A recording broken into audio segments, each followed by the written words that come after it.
Hey, what's going on? It's Bill Burr, and it's time for the Monday Morning Podcast for Monday, February 22nd. What's going on? How are ya? How's it going? How was your week? Are you having a good one? Ah, that's good. Everybody back east and in the Midwest and out in Texas. Woo! Everybody out in Texas got their fucking horses frozen. Is that what happened? Jesus Christ. Texas is hilarious, man. I love that they have their own grid. I know that it didn't work out, you know what I mean? But I like what they're doing out there. You know, I guess there's the East Coast grid, the West Coast grid, and the Texas grid. They were just like, fuck you, we're having our own electricity, all right? You know? And like most people, when they're working it out, you know, there's going to be a little bugs. But you wait someday when some terrorist comes over here and pisses on some fucking transformer out in the East Coast and nobody has power, right? And another one does it out in the West and they think they got the whole fucking country, but Texas will still be up and running. If their pops ain't froze over, they're still going to be up and running, and that's going to be it. And they're going to have a two-pronged attack.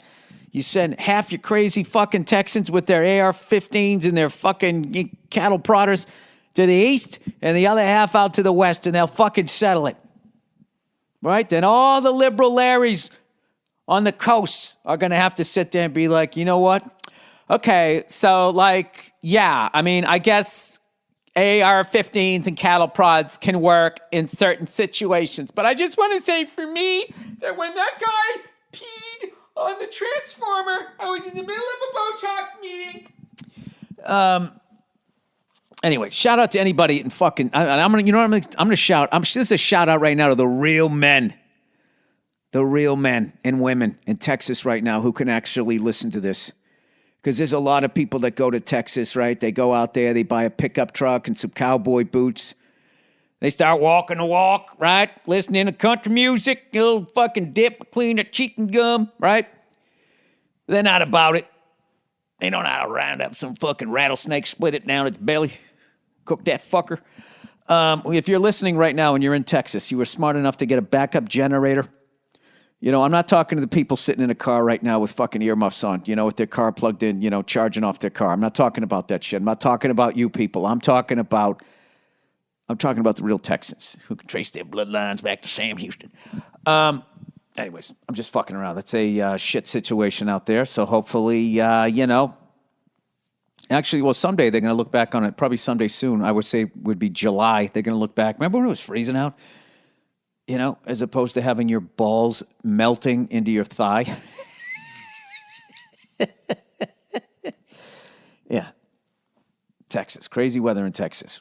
Reptiles and everything. It's not for the faint of heart. And I love that state. And that's my last tour. Last place I toured in.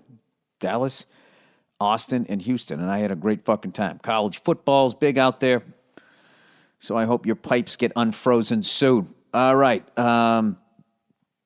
Freckles got some energy this week. I did some shows. I'm recording this thing right before the Bruins versus the fucking Flyers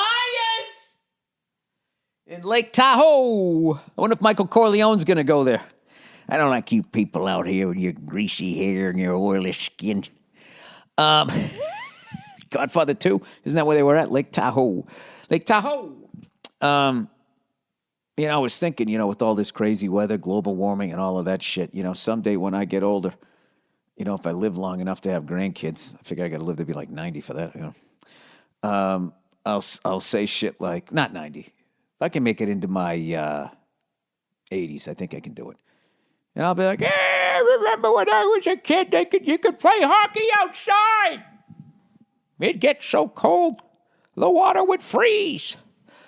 What does frozen water look like, Grandpa? You wouldn't believe it if I told you. And you could stand on it? You could skate on it. Cross-check your friend in the teeth and say, I'm sorry I didn't see you. And at that point, boop, boop, beep, boop, beep, boop, some fucking robot will come in, bringing some fucking liquid food. Really, Bill, in the future, is the robot still going to be like, boop, boop, boop, beep, boop, boop? In my world, it is. Fuck you guys. Do you really come on this podcast for the production value? All right? No green screens here, man. Just pure, uncut ignorance. Let's plow ahead. Bruins lost to the Devils the other night. Devils, strong team as always. You know, they got Lindy Ruff behind the bench. As Joe Bartnick says from the Great Puck Off podcast, you get Lindy Ruff, immediately turns the teams around. You're going to get an extra 15, 20 wins a year. Okay? The man knows how to fucking get a team together. So, they dominated the first two periods. Then, as always, Bruins, best third period team in the NHL, at least from what I've seen. And I've only watched the Bruins, so I'm sticking with it. I think it was 2-0, then they came back, and we made it 2-1, I believe. I think we lost 2-1, or was it 3-2? I don't remember. It was a few days ago. And I kind of was coming home late night to watch the games. Celtics beat up the fucking Hawks. That was nice. Took that one early. 33 or 32 points in the first two quarters. Was liking that. I think we play them again, maybe tonight. I'm not sure. But I just tape all the shit, and then after everybody goes to bed, I go through the game having a great fucking time. So speaking of a great time, I did some shows last week because I was getting ready. I was going to do a benefit online, and I did some shows out in Venice. I got to run my hour, and I had such a fucking good time. It was just amazing. You know what I mean? To have people there, you know, they had masks on and shit, and they were all fucking spread out. It was hilarious. They were like on the other side of a pool, and then there was like people up high. But, you know, I'm just sort of used to what that sounds like now. So now I can kind of get on like a roll, you know, whereas before just the whole thing just sounded like bombing. So I would be questioning myself while the crowd's like, no, we're having a good time. It's just not a lot of us. So gathering. Let's dial it back here. It's not a crowd. I did some stand-up for a gathering of people out in Venice, and I did two shows. I did one show one Thursday and one Friday, and it felt fucking great. You know, the first night I just did it, and then I left, cruised home, because I had to put my daughter to bed, and the second she went to bed, you know, she goes to bed around 7, and the show was at 8. I jumped in my car, cruised out there, literally walked in, poured a cup of tea, my throat coat tea, drank a little bit because I'm not good at writing jokes, so I have to scream the F word really loudly to get the laughs. Went on stage, did my shit, said thank you, I'll see you guys tomorrow night, jumped in my car, went home, and I was home by like 9:30. Cruised out, came right back. It was great, right? So the next night, my lovely wife came with me, and I can't remember the last time I took her to a show, right? She came out. And then that night we ended up hanging out a little bit, and I got to tell you, my wife, oh my God, she looked gorgeous. She's back at it, man. She's always pretty, but you know what I mean? Now she's been like, all right, okay. We're on the other side of 2 kids. You know, she's been eating great, working out, just absolutely crushing it. And she had a new coat on and looked fucking stunning. And I told her how good she looked the whole fucking way home. It was great, you know, and then we stopped off at a little taco truck, you know. Felt bad like I was fucking up her diet, but the next day she's like, no, I ate it this time, and I'm not eating. I wait 12 hours, and she's like just fucking on it. Like she took our kid out with some other kids, and they got ice cream. She didn't get the ice cream, so today when I took my kid, you know, doing the balance bike thing, that's the daddy-daughter date. We go to the park, we go around on the balance bike. She tries to run over my toes, laughing her ass off, not realizing she's learning how to ride a bike. I've never been more wrong about the balance bike. The balance bike is the shit. All you old dads out there with your fucking training wheels, just throw them out the window. It's stupid. It doesn't work, right? Although I think they finally figured out you're supposed to have them be a little higher than the tire, not just on the ground.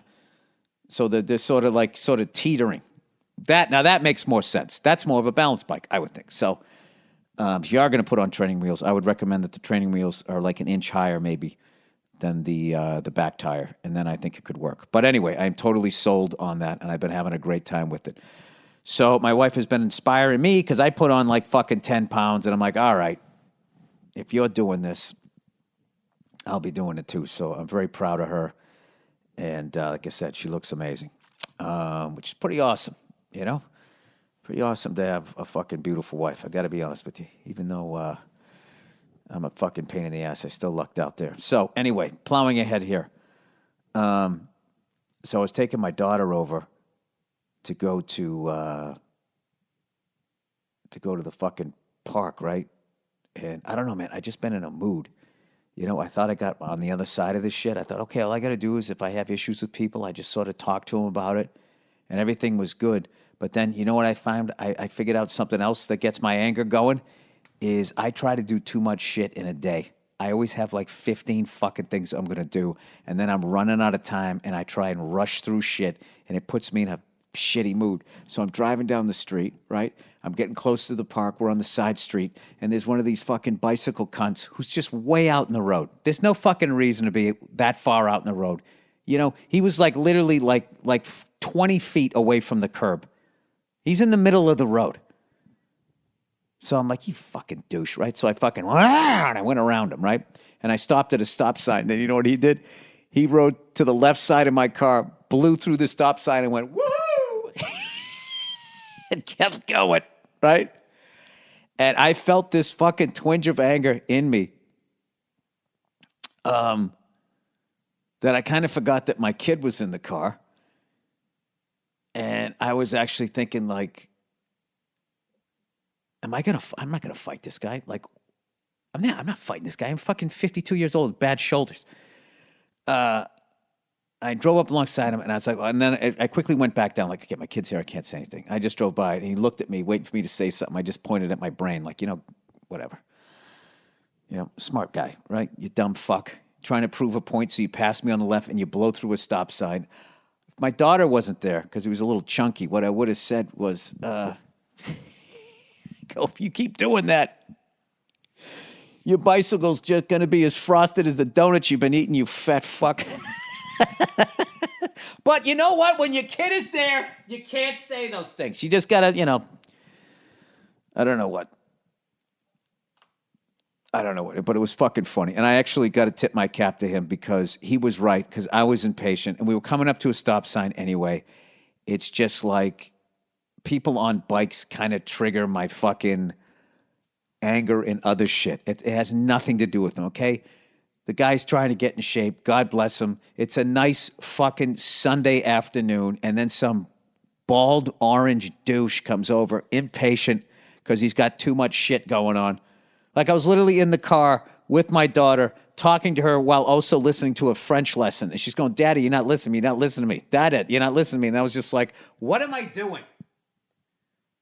You know, and I learned from my drum lesson that, you know, if you're fucking practicing drums in front of the TV, you're doing both of those terribly, not as well. You're not focusing on the TV 100%, and you're not playing drums 100%. So both of them are like toned down. So I was just like, what am I doing? This is the daddy-daughter date. So I turned off the French. And then all of a sudden we were having great conversations. She was telling me all about the kids at school. She always tells me, like, you know, so-and-so was talking during the nap, and this person's really fast when they run, and this person does this, and this person does that. Like, just tells, like, the whole thing. Tells me, you know, I can always tell the boys she likes because she talks about them more than she talks about the others. The whole thing is so damn cute. And I'm really enjoying her school that she goes to. And then my son, my son, put it this way, this kid likes the ladies. All right? He likes his dad, but I'm telling you, if there's a female in the room, he's looking at her and then reaching over like, why don't you hold me? Instead of this, whatever, this fucking, I don't know, orange snowman here. So, but I've been having a great time hanging out with the kids. Okay, so look at me. This is classic brain all over the fucking place because I got 15,000 fucking things going. I got 9,000 things I'm trying to talk to you about. Bill, just pick one fucking thing and talk about it. All right, look at it. I just got mad at myself. So anywho, I was, so my apologies to the guy on the bike. I'm going to try to do better with that shit. Yeah, I have to do better with that shit. I really do. I gotta I've been really good about it, especially because I say on my podcast that these fucking guys annoy the shit out of me. And God forbid I ever hit one of them, and it's gonna be like, hey, it was building up. If you listen to his podcast, I'd like to submit the podcast from February 22nd. 2020. I don't know why it's a Southern lawyer, but you always feel like if you're getting railroaded, right? There's always a Southern lawyer there. At least that's how Hollywood does it. You know? That's how they fucking do it. And another thing that they do is that whenever there's a movie about racist white people, I used to do a bit about this, they always have to have the one, like whatever year, if the movie came out in 2007, there's always one white person that is 2007 woke, right? Or 2020, 2021 or whatever. You know, so then like you got it. So then you can get all the white people saying all the racist stuff. And then you got the one fucking like, hey man, like, I don't think I agree with these are human beings, man. And that character exists for one fucking reason and one reason only. It's so white people can sit in the theater and lie to themselves that in 1938, that's the white person they would have been. So then they can separate themselves from these other white people, right? It's like now I see like female comics calling other white women Karens in the crowd because they're separating themselves to be like, I'm aware of this term and I'm obviously not that if I call somebody else. This is what always happened, which is what I enjoyed so much about this movie that I just saw over the weekend, Judas and the Black Messiah. What I loved about Jesse Plemons' character is they didn't do that with him. They made him, you know, he was medium fucked up. He wasn't as fucked up as the people above him, but he protected what was his.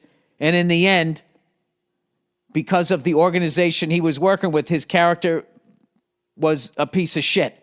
I mean, I'm sort of oversimplifying it, but that's what I loved about that movie. Forget about the movie itself, my God. If you guys haven't seen it, let me make sure I say all these names right. Daniel Kaluuya. Not Kaluuya, Lakeith Stanfield, and my favorite in the movie, I don't play favorites here, but as far as new faces, because there's other people I'm obviously familiar with, Jesse on Breaking Bad, Fargo, and all of those things, Lakeith on Atlanta, he's always amazing. That guy is really interesting choices. And Daniel Kaluuya from Get Out, and that other movie, I forget the name of it. I saw it with Neo where he was part of this couple that were on the run from the cops. Anyways, but I'd never seen this actor, Dominique Fishback. She was fucking amazing. And unreal story. And I kind of was like going, was it really like, you know, because anytime Hollywood makes a movie, you got to be like, okay, they're definitely leaning left here. And I kind of looked it up and yeah, they sort of all checked out. I don't want to ruin the movie, but I do find it interesting how they can go back 20 years with tweets almost at this point, and as a comedian, you can get canceled. But if you go back 50 years in the FBI and you see that they may or may not have just straight up murdered an innocent man, there's no investigation. There's no cancel them. It's like they always, whenever shit gets declassified, it's like everybody's dead. But it's like, yes, but the organization still exists. You know? I can't sit there and be like, well, that was 15 years ago. I don't do that joke anymore. So, you know, if you brought it up while I was doing it, then I think you had a case. But, you know, I guess because I'm the same person and I'm the person that said it, I don't know. I always found that weird, too, about, like, the Catholic Church, how they were able to kind of shake off, you know, all of their, Jesus Christ, all the shit that they were doing. Yeah, so, anyway. So, I figured out a little bit more about my anger, and I am continuing to work on it, and I have sucked at it for, like, the last 8 days. I just totally went back to being the same douche I always was. And so I got to try to figure out, I'm like, well, I don't really have any shit I need to squash with anybody. So what's going on? The only thing I could think of is I was just trying to do too many things. So I have to do something that I'm not good at, which is taking my foot off the gas and sort of just being present as opposed to working towards something. And I kind of learned during the pandemic here that the reason I do that is it kind of keeps the smoke off me. Because if I slow down, then all the bullshit from my past catches up with me that I haven't dealt with. So, yeah, that is the deal. Let me do Oh, and I also fucking figured out where that leak was coming on my truck. I have a little power steering leak in the steering assembly. So I have to go, I got to text somebody, a buddy of mine, who bought an old truck, and his buddy's going to buy an old truck. We all have like old Fords. He got like an F-250. Either he got the Camper Special, the Ranger, or there was one other model. I forget what the hell it was called back then in the late 60s. And I absolutely love them, dude. Fucking old trucks are the goddamn best. They really are. So, I'm always paranoid about my truck. I don't want to get stolen. I actually, for some reason, when I was working out today, old man workout, by the way, I work out with bands now. I've given up on ever doing like a pull-up again, which is probably why I will be able to, because I'm just going to start working out with bands, doing yoga, just admitting that I'm fucking rapidly approaching my mid-50s. Going to be 53 this year. And I have to I can't be working out like the same way I worked out when I was in my teens and my 20s, doing those same fucking things. So, it is what it is. It is what it is, God damn it. I don't know. It does bum me out. I wish I had fucking the shoulders I had when I was a kid. I could what was better than just fucking seeing how much you could bench? Basically, the exact fucking reason why I blew out my shoulders to begin with. But anyway, you live and you fucking learn. I think I really enjoyed doing that. I didn't really talk about it when I did the benefit. After I did the 2 shows in Venice, I then did the benefit show. And I went out into the valley in this comedian's house. And I always feel weird saying everybody's names and shit, so I don't know, because I don't know if you guys know, if I said his name, you'd figure out where he lives, and then if I have a show there again, I got some psycho fucking pulling up. So anyway, it was a comedian's house, and what was I going to say? You just went in where the garage was, and like those projector TV things you can get for people who want to watch TV outside. He had like 3 screens, and then on the screen were all of these people that, it's probably like 20 people per screen. So you could look at 60 people. You could hear them laughing in real time. The guy who hosted the show, Daniel something or other, I didn't get his last name. We kind of met briefly at the beginning of the show. He was great. He was hilarious. Was all the way over in Australia hosting the show. It was 1 p.m. the next day over there. And Dean Del Rey opened up, and we just had a great fucking time. And that gave me some ideas, man, for live podcasting and shit like that. But what was cool is if you like said the name of the person up on the board, and if you gave them 3 seconds, they could then put them up there, and you could be like talking to them, and then the whole crowd could see the person you were talking about. So at one point I was looking at one of the little squares, and this person had a bulldog, and the bulldog was the only thing sitting there, and it was like asleep. And it was funny. I would just make fun of a few things. And what was funny was watching people realize that they were being watched was hilarious.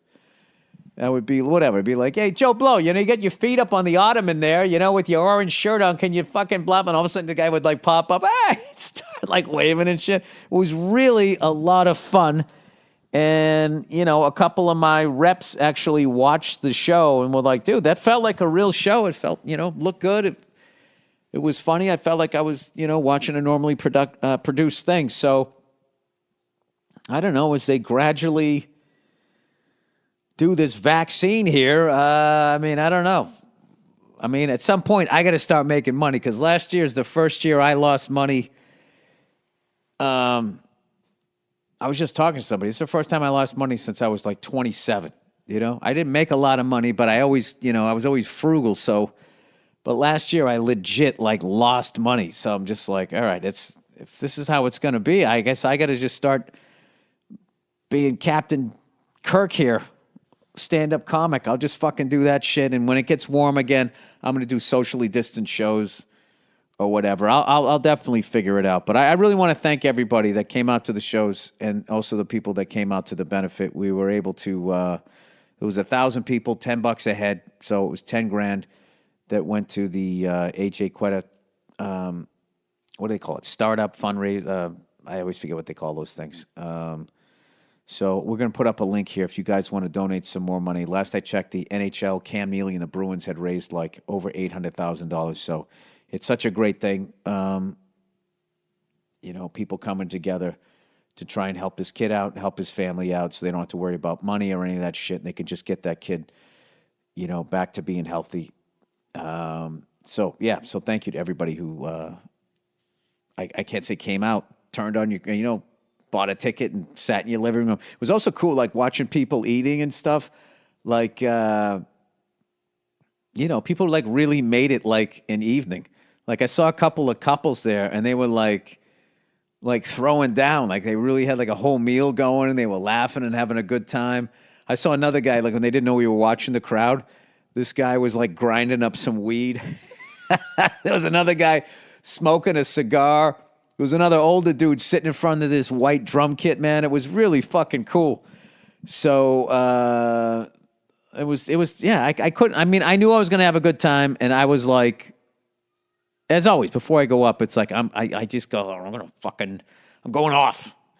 I got to give these people their fucking money's worth. And I ended up doing like a little bit more time. But when I got up there, it just was weird a little bit because somebody had their microphone turned up a little too loud so I could only hear their laugh. But I was just like, all right, just block that out, keep going. And then they sort of were able to adjust that down. And it was an amazing experience. So once again, thank you, everybody. All right, let's do a little bit of, let's do the ad reads here. Okay, if you haven't laughed yet, just listen to me read out loud and you're going to get your fucking laughs for the week.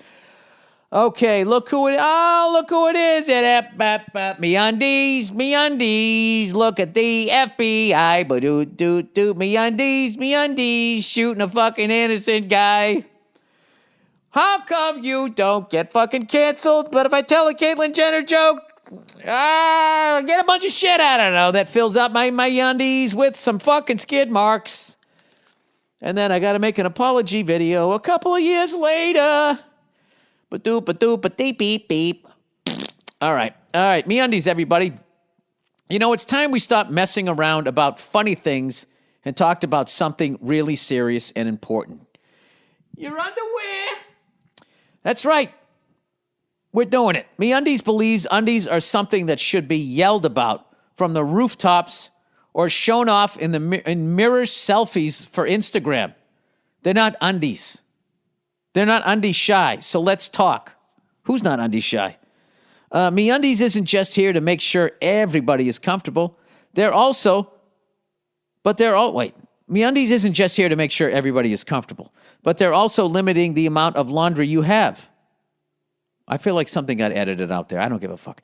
How thoughtful. They designed a membership that not only saves you 30% on each order, but delivers a fun new pair of undies or socks right to your door each month. Plus, you're the boss. You can control your shipments, and you also get access to their most exclusive prints. Different sizes / styles. MeUndies are offered in a range of sizes, including extra small to 4XL. Now that everyone is WFH, whatever the fuck that means, they also offer the softest loungewear. Fill your closet with things you actually want to put on. I want to get some of that loungewear. I want to sit around and watch somebody do a virtual show. It looked fun as hell. Make a little meal, sit down with my lovely wife. All right, MeUndies has a great offer for my listeners. For any first-time purchasers, you get 15% off and free shipping. MeUndies also has their problem-free philosophy. If you're not satisfied with any product for any reason, they'll refund or exchange it. No caveats, no questions. Exchange it. Gross. To get 15% off your first order, free shipping, and 100% satisfaction guarantee, go to MeUndies.com/Burr. That's MeUndies.com/Burr. B-U-R-R. Oh, look who it is, everybody. Old Zip. Recruiter. Businesses have had to be flexible this past year, from working remotely to pivoting their business models for long-term survival and growth. Performing arts companies are streaming stage shows, musicals, and symphony concerts online. Hey, I just did one of those. I'm not a symphony. symphony of shit and fuck jokes, right? I guess. Anyways, if you're in charge of hiring for your business, these pivots have made your job even more challenging, especially if you have to hire for brand new roles. Thankfully, there's one place that you can always count on to make hiring faster and easier. ZipRecruiter.com/Burr. When you post on ZipRecruiter, it gets out to over 100 top job boards on one click. Then ZipRecruiter's powerful technology finds people with the right skills and experience for your job and actively invites these people to apply, all right? If you're a sub and you want to get the shit kicked out of you, I'm sure there's some fucking dominatrix right on there, right? She'll be over there stomping on your junk before you can say, ZipRecruiter! It's no wonder that 4 out of 5 employees who post on ZipRecruiter get a quality candidate within the first day. See for yourself right now. You can try ZipRecruiter for free at ZipRecruiter.com/Burr. That's ZipRecruiter.com/BURR. Let ZipRecruiter take finding qualified candidates off your plate so you can focus on growing your business. Go to ZipRecruiter.com/Burr. That's the smartest way to hire. All right, Candid, everybody. Candid. Unhappy with your smile? Aw, you don't have to be. Thousands of people have used Candid, the clear, comfortable, removable, and practically invisible aligners to help straighten your fucked up teeth. And now all of those people love their smile. Okay, your treatment is prescribed and closely monitored remotely by a licensed orthodontist who's an expert in tooth movement. Just picturing you going on there. He's on the other screen. All right, smile. And you do your smile. Jesus Christ. Get out the fucking Tupperware for this one. Your treatment is perfectly prescribed and closely monitored remotely by a licensed orthodontist who's an expert in tooth movement. You'll have the same quality of care you get from an in-office orthodontist from the comfort and convenience of your own home. And while other companies use general dentists, Candid only works with orthodontists. Yeah, that's what you want. You want a specialist. You don't want some guy from Midas Muffler doing your transmission. With Candid, the same orthodontist who created your plan is there with you from start to finish, so you never have to wonder how you're doing. The average Candid treatment is just 6 months. You'll start seeing results way before then. I mean, can you put a price on being able to laugh at a joke? Come on. You know what's great, too, is now that, during this whole pandemic, you can do this at home. Nobody even knows, right? Even when you go out, you're behind your mask. People don't see it. It's invisible anyways, but it's even more covert. And then one day, right? One day, the pandemic's over. You take your mask off. You take your man bun out of its scrunchie. You do a little this and a little that, right? Sun hits your face and your brand new, shiny, fucking white, straight teeth. And that broad who wouldn't fuck you before COVID is all over you. She's sitting in your lap. The average Candid treatment lasts just 6 months. You'll start seeing results way before then, and it costs thousands of dollars less than traditional braces. All right, call to action. Become your best you. Start straightening your teeth today, right now. You can save $75 on your Candid starter kit. Go to candidco.com/Burr and use the code Burr. That's candidco.com/Burr, code Burr. Take advantage of this limited time offer to save $75 on your starter kit. CandidCo, CharlieOscar.com. All right? CandidCo.com/Burr, B-U-R-R. Code Burr, B-U-R-R. Oh, look who it is. It's Viomi. Come on, sit down. Have a little Viomi, huh? All right, Viomi helps you take control of your health so you can improve your energy, gut health, and boost your immune system. Viomi. Viomi's award-winning at-home tests decode your cellular mitochondrial. Jesus, I haven't heard that since I flunked biology. And microbiome health, giving you powerful insights with over 30 health scores. Viomi. Gives you Viome. I always forget a Viome. Gives you a precise whole food nutrition plan and precision supplements based on your unique biological needs. Eliminates the guesswork. Optimize your health, get more energy, healthy weight, improve gut health, better sleep, and much more. I want to fucking do this, and I keep saying I'm going to do it, and I haven't done it yet.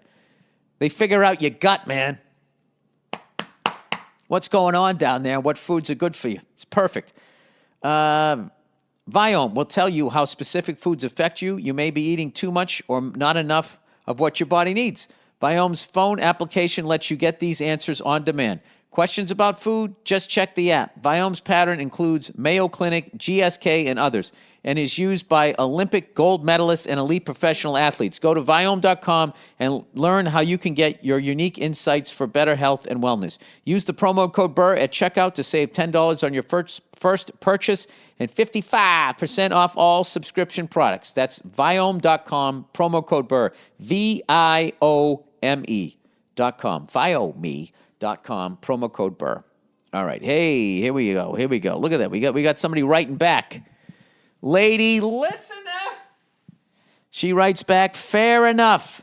Oh, this is this woman that I trashed last week when I was in a bad mood. I thought I went too hard on her. I thought I went too hard on a lot of people on my last podcast before the Wolfgang Van Halen one. I was in a bad mood. So then immediately when I get in a bad mood, because of the way I joke around, it just comes off a little too, harsh. Okay. Dear Billiam Burrington, this is the lady who wrote in complaining about your comedy bits that say all women are materialistic. Oh, yeah, I remember you. And you're like, all my friends are beautiful and pay for all their own stuff. And I was actually thinking about that afterwards. It's like, really? How good-looking does somebody have to be your friend? You only hang around with good-looking people, you shallow so-and-so? She says, well, fair enough on most of your points. Well, I appreciate that because I agreed with you when you're talking about guys, your girlfriends can't find guys who aren't addicted to porn, and you said something else hilarious, and video games. I was like, fair enough. She said, I agree with you that it's bullshit that holidays only pressure the man to provide gifts / dinner, etc. I think the cost should be shared by both of the people. I think you should both fucking stay home, and you should decide when you want to celebrate. Oh, she says if you want to celebrate. Now look at me, jumping the gun. I guess it's different if there's a big difference between how much they make, but I haven't experienced that, so I wouldn't know. Now, before I strain myself patting my own back, I will also admit that you are also right about women wanting to know what a man does for a living. I don't want to speak for all women, but I definitely look for someone who is at or near my level of domestic stuff, so it would be nice to not settle too far. No, that makes sense. The whole thing makes sense. Okay, because first of all, when you get knocked up, you're going to be fucking laid up, and you're not going to be able to work, or at least work, especially if you're running your own business. You're going to need somebody to step in. So you need to know that the man can provide, because that's the deal. The guy has to provide, and the broad has to give you a baby. That's basically it. So at singles bars, women should still be saying, so what do you do for a living, right? And then guys should say, hey, do you have the ability to make a baby? Because if you're barren, keep it moving. Anyway, I'm sorry. So fair enough on everything. Thanks for roasting me on the podcast. I haven't laughed that hard in forever. Look at that. You're a good shit. I like you. All right. Thanks, and go fuck yourself, some lady. See that? Why can't more people be like that? Why can't they be like that? And I was in a bad mood, and she still fucking thought it was funny. So that's good. All right. Plane or train? All right. Dear Billy, it's a choo-choo train. All right. My friends and I were arguing over whether it'd be better to live on a train or a plane. The train is safer, but constricted to the tracks. The plane can go anywhere, but who wants to be on a plane all day? What country would your train, car, house be in if you choose train? You got to go train. You got to go train, because even if you had the money to have your own 747, like a double-decker, take those ones when you go to Europe, it's a 2-level plane. If you redid one of those, all right, as big as that would be, be bigger than your fucking house and everything, you're living on a plane, breathing that awful air, that recycled air. I would absolutely want to. That's a no-brainer. I would pick a train. So I'm assuming you're not allowed. Are you allowed to get off the train? Are you allowed to get off the plane? If I'm traveling for the rest of my life, I'm taking a train, and I'm just going to make my circle small as far as where I will travel to do shows. All right. What country would your train, car, house be in if you chose train? America. I'm an American, man. USA, baby. US fucking A. I'd stick it right in fucking Nebraska. Bored out of my mind. No, I would be, I don't know. I think I would be, Pacific Northwest is beautiful. Kind of gives you something to look at. Can I get like a glass, like ceiling on the thing? So I could look at some shit? I don't know. I would say somewhere between Seattle and Portland, Oregon. I guess that's a quick one. But you ever see those people that just sort of fly around trying to get frequent flyer miles and build them up and do all that shit? I mean, they act like they're getting over on the airline, and it's like, you're not. You are earning every one of those fucking miles. I just can't imagine all the shit you're missing out on and the fucking sciatic nerve issues and all the stuff you're going to have. You can stretch all you fucking want to. There was like people like flying to Hong Kong and the next day coming right back. Insane. From America. All right, gold digging dad. Hey, Billy Dadass. You are a father, and I want to know your opinion on how you think this should be handled. For context, I am a female in my late 20s and have an older sister who has the same concerns about our dad, that your dad's a gold digger. Is this your biological father? This feels like one of those fucking Jerry Springer things starting off here. You know what? I need a sip of water here. All right, let's see what we got here. All right, my dad has just gotten engaged to his soon-to-be third wife. Let's call her Sally. They are around 60 years old, and he's had a bad track record when it comes to relationship. I asked him once, what is it that changes after you get married? Everyone always says after you get married, things change. So she asked him, what is it that changes after you get married? His answer to this question was, the woman always tries to control you. They think that they own you after you get married.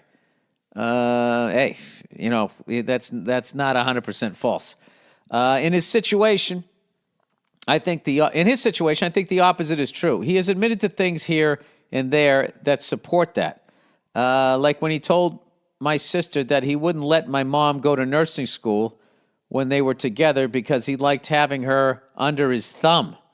His word. Oh, is this one of these fucking assholes who doesn't like to be controlled but then controls other people? I don't get those people.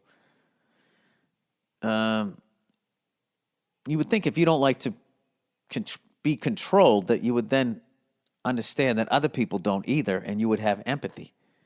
Because you don't even have to put yourself in their shoes because you feel the same way they do. Strange. But I would be lying to you if I didn't say that I knew a lot of people like that. Anyways, he said, and when he also said that he told his last serious girlfriend that he had erectile dysfunction, but really he just didn't find her attractive. There you go. He has always been super vain and really only dates super small women with big tits. This dude sounds like a guy's guy from the mid-1970s. Probably still drinks beer with a pull tab. So anyways, he met Sally several years ago, and they dated for a short time before he broke up with her. He told her that it was because he was scared of falling in love with her. After about a year ago, he was talking to my sister about how he started talking to her again, and that if he married Sally, he would be set for life because she has money. Yeah, the problem with this guy is he gets into relationships for wrong reasons. The wrong reasons. Money, tits, those are all dumb reasons to marry somebody. You know, those are good reasons to fuck around and have a fling. She's got big tits. Those would be fun. All right, great. You know what I mean? I don't like mooching off people, though. I draw the line on money. Anyway, they began dating. He began dating her a few months later. They are engaged, and he is chomping at the bit to get the marriage over and done with. Good. I'm glad he's chomping at the bit. She'll probably sense that and call it off, hopefully. My question is, should I bring this up with him and see if he really is in love with her? Should I try and contact her and feel out how things are going with them? I have never even spoken to this woman. Should I just say fuck it? If she's dumb enough to get herself into this situation, then it's on her. I disagree with, they always say that. Well, you're the one who married her. It's like if somebody's lying to you and saying that they love you, how are you supposed to know? Anyway, she has kids and would hope that if they thought it was fishy, they would talk to her about their concerns. If it were my mom, I would be all over her telling her, wait until she really knows what she's getting into. Yeah, but if you were her daughter, the guy that she was marrying wouldn't come up to you and say, hey, I'm trying to marry your mother so I can be set financially, huh? You with me? I'm taking part of your inheritance there, little sweetheart, right? Should I insert myself into the situation or should I leave it be? I've only been close with my dad for a few years when I was a teenager, and since then it's just been a distant relationship. I would really love some advice from you and the lovely Nia if she is available. I'm a huge fan and wish you and your wonderful family the best of luck. Thanks and go fuck yourself. I would say it all depends on what sort of relationship you want to have with your dad. Because he will be fucking livid if he finds out that you fucked this thing up. But it is kind of weird to just stand back and it's just like if he's going to take her for money, what about those kids and shit? So I don't know what to tell you here. You've never talked to her. They're in their 60s. But even then, some people, they're just not good at reading people. And if he's just telling her all of this shit. But he said I don't know. Your dad's a weird dude. He doesn't really say what he's really thinking. He's like, he got erectile dysfunction and then goes like, I don't find you attractive. So that wasn't really what was going on. And then he said he broke up with her because he was afraid he was going to fall in love with her. So maybe there's a world where he could be afraid to tell you how much he loves her and missed her when they were broken up. So he's just acting like it's about money, or he really is like that. So you have to figure that out, considering this guy doesn't seem to be the most honest dude out there. And then you have to there's no, one of my favorite expressions, no good deed goes unpunished. All right? Speaking of which, thank you to everybody who watched the Patrice O'Neal documentary, Killing is Easy. If you want to see the full unedited, they had to take 14 minutes out. It's on ComedyCentral.com. It's on their website. And I was thrilled with the feedback that I got from fans of his and especially from other comics. And I'm telling you, it was all, Mike Bonfiglio is just a friggin' genius. I feel like, people were giving me too much credit. All I did was he just called me up and was saying, hey, do you have this comedian? I'd like to get him in. Can you do that? That's all I did. Like I didn't sit in the edit room. Mike Bonfiglio did the thing. All right, there we go. Okay. Boyfriend says I'm getting cankles. Wait, did I finish with that? Yeah, so that's what I would do. And I would just,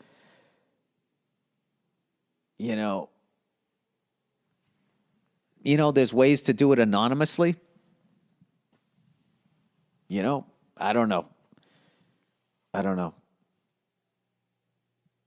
Personally, I would probably just stay out of it.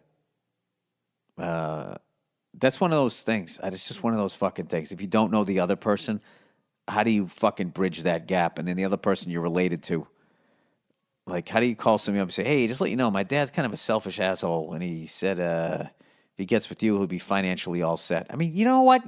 Maybe you can do it anonymously. Do it anonymously. And then just deny it and just see what the fuck happens. That's the closest thing you could do. But I wouldn't insert. Maybe there's a way to do it that way. I don't know. All right. Boyfriend says I'm getting cankles. Dear Billy Blue Balls, my boyfriend and I have been dating for 2 years. When we met, we were both college athletes. He is still very athletic and trim. After 15 years in sports, I've grown tired of fitness and have stopped working out. As a result, I've gained some weight. I've lost my abs, and I have some pudgy baby fat all around my body now. All right. First thing, I think with a lot of athletes, because you train so hard and all of that shit, like you just get burned out, I would suggest finding a new way to train. because one of the worst things you can do is let your body go. It affects, I mean, you're just putting on your fucking socks. Everything just becomes more difficult. You lose energy, you get depressed, you die sooner. Staying active is extremely important. And, if you did a bunch of running and shit when you were younger, an athlete, I just don't run. Do something else. Get into like cooking in nutritious ways. I would do shit like that. But please don't stop. Don't let yourself go, because there's a tipping point. You can't get it back. Anyway, yesterday he pointed out that I'm developing cankles. Google if you need to. I don't. He said most of my weight is going to my legs. He said he noticed them when we initially started dating, but they are very noticeable now. He prefers women with toned muscular legs, and said it's something that secretly bothers him. I admit it, even if I'm trim and in shape, my legs still have baby fat, even around the ankles. It's kind of strange. I think it's genetic. Yeah, I mean, you're literally talking about something you can't help here. He goes, between the cankles and the fact that I'm not working out anymore, I'm worried he's going to break up with me unless I start hitting the gym. He's a fitness nut, so I can see why he wants to be with an athletic girl, but I also feel like he's being kind of shallow and an asshole. What do you think? I'm searching surgery to reduce my cankles. P.S. I think you're sexy with the shaved head. With that said, go fuck yourself. Now, wait a minute. I think you're already looking. You're already mentally set up, kid. All right. I would say this. You're right. You're both kind of right here. You're right that he's being a shallow asshole.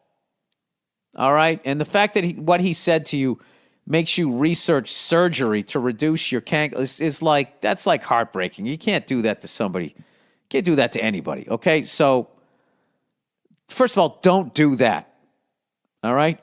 But secondly, in his shallow asshole way, he's also bringing up a really important thing, which is you can't let yourself go.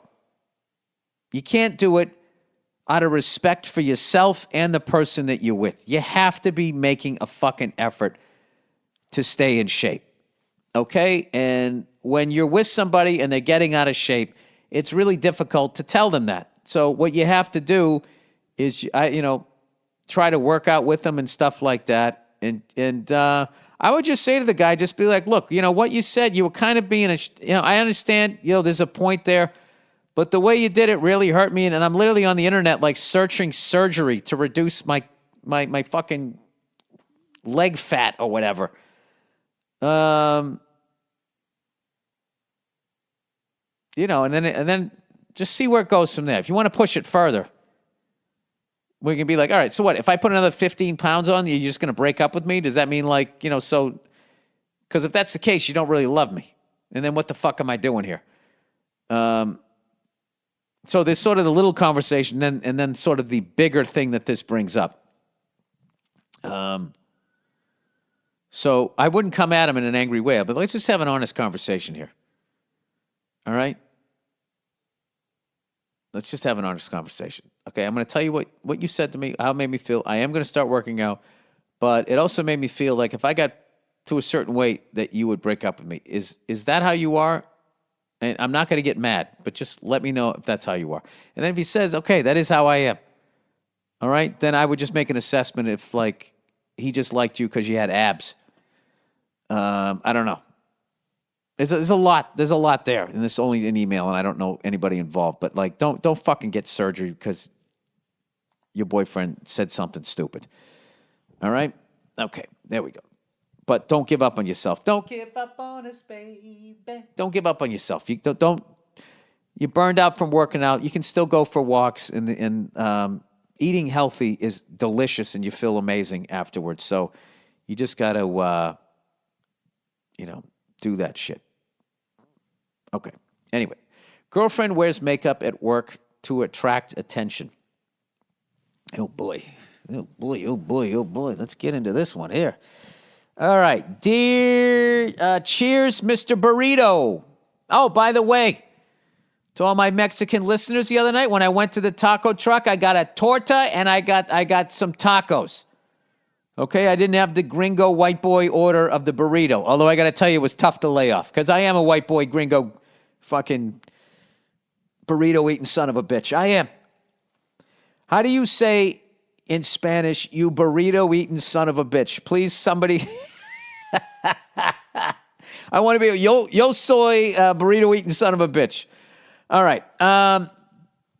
Cheers, Mr. Burrito. Love the podcast and all that good stuff. I'll cut right to the chase since I know how hard it is for you to read out loud. Thank you. I appreciate that. See, you have empathy. I like you. All right. Basically, my girlfriend, my lady, works at the local pizza shop and dolls herself up in order to get more tips from customers. Hey, that's the hustle. I get that. She's a very beautiful girl, and we've been dating for a little over 2 years. I love her to death. We've talked about marriage. We agree on the important things and all that shit, blah, blah, blah. We're both in our early 20s and go to university together, and thank God she's not one of those people who's been brainwashed by the university and can think for herself. Nice. Parentheses, so she's special, I think. I think you're right. Anyway, she knows if she puts on makeup and makes herself look cute, she can attract more tips from customers. It'd be one thing if she was poor and needed the money, but her parents have loads of it and made a good amount at her big shot accounting job. But what? But her parents have loads of it and made a good amount at her big shot accounting job over the summer. Oh, she made money. She's 100%. She 100% does not need it, and even quit a shift because she was too bored. I feel like she is doing it for the attention, and has even said to me that it makes her feel good about herself. At first, I thought this might be a huge issue. At the same time, her friends have become big losers since they all got into relationships, and her schoolwork has gotten pretty easy since we're both seniors. Basically, she is bored, and I am unable to be 100% attentive to her since I'm still kind of busy, and also my friends are not lame. Jesus Christ. You sound like a young guy. I get this. All right. I initially told her she can't wear makeup because she's preying on lonely guys to give her extra money, but then second-guessed myself, and now I let her wear it. Anyway, not sure what to do here. I feel like I'm being ridiculous by putting my foot down since, after all, it is mostly harmless, but also it still bothers me. I'd appreciate any advice you have. All right, well, the biggest thing you said there is you owed up to the fact that it bothers you. Okay? So there's ways to say that to somebody by not saying, I forbid you to wear makeup to work, because, like, first, let's be honest here. It bothers you. You love her and you don't want to lose her. That is the core of it. And if we're going to be totally honest, you could give a fuck about those lonely guys sitting there. You don't care about them. You care about you. You care about your relationship, okay? So I think you have a beautiful, motivated person here who made a bunch of money. He even said her big shot accounting job. That makes me feel like you have issues about that too. So I think what you need to do is get a little more confidence here. Get a little more swagger. She's with you. She loves you. You guys are all on the same page about everything. And, you need to listen to a little 38 special here. Hold on loosely, but don't let go. Right? You can't do this, okay? If she likes going there, I mean, part of it could also be it makes her feel good to be out working, earning money rather than sitting around on her ass. And he also took a pot shot at her friends, which I get, at your age and shit. It's just like, they probably want to watch Real Housewives and stuff, and you're kind of like, I want to go do this other shit. You know what I would do? I would try to dial down my insecurity, try to figure out why you feel that way. If you got a little bit of money, go talk to a therapist. Or maybe just talk to her. Just sit down with her and just say, listen, it bothers me that it bothers me that you wear makeup and I'm too insecure. I'm telling you, women love that shit. They fucking love that shit. It's open communication. They get it, right? And then also, in a way, she's like, oh my God, you love me that much, right? As opposed to being like, hey, listen, lady, you fucking put that clown shit on your face again, we're going to have fucking problems. Stay home and make me a fucking steak 'em, You can't come at him that way. You'll drive him away. So I think it was really big of you by the end that you said it still bothers you and you think you're being a little, like, ridiculous. So you know, you can't keep somebody by trying to, well, I guess you can. If you get like a weak person, you could just totally dominate them and not let them go outside anymore. All right. I don't know what I'm talking about anymore. Yeah, I would ease up on the reins, and this is a you issue. This isn't a her issue. And I think that you can work it out if you sit down and you talk to her and just tell her that you feel ridiculous and whatever, embarrassed that you said what you said, but it came from a place of not wanting to lose you, and just tell them what you're thinking. I know it's weird at your age, but I'm telling you, it actually fucking works. All right, there you go. Okay. So that is the podcast. I'm going to sit down and watch the Bruins versus the fucking Flyers up there in Lake Tahoe, just outside of Reno. One of my favorite fucking cities to do stand-up in. I love that place. Bizarre Guitar and Gun Shop is one of the coolest fucking strip mall things I've ever been to in my life. Who knows? Well, that's it. All right. Old Billy, virtual comic and podcaster here, is signing off. You guys have a great couple of days. Go fuck yourself. Go Bruins. Go Celtics. Go fuck yourselves. And I will check in on you on Thursday.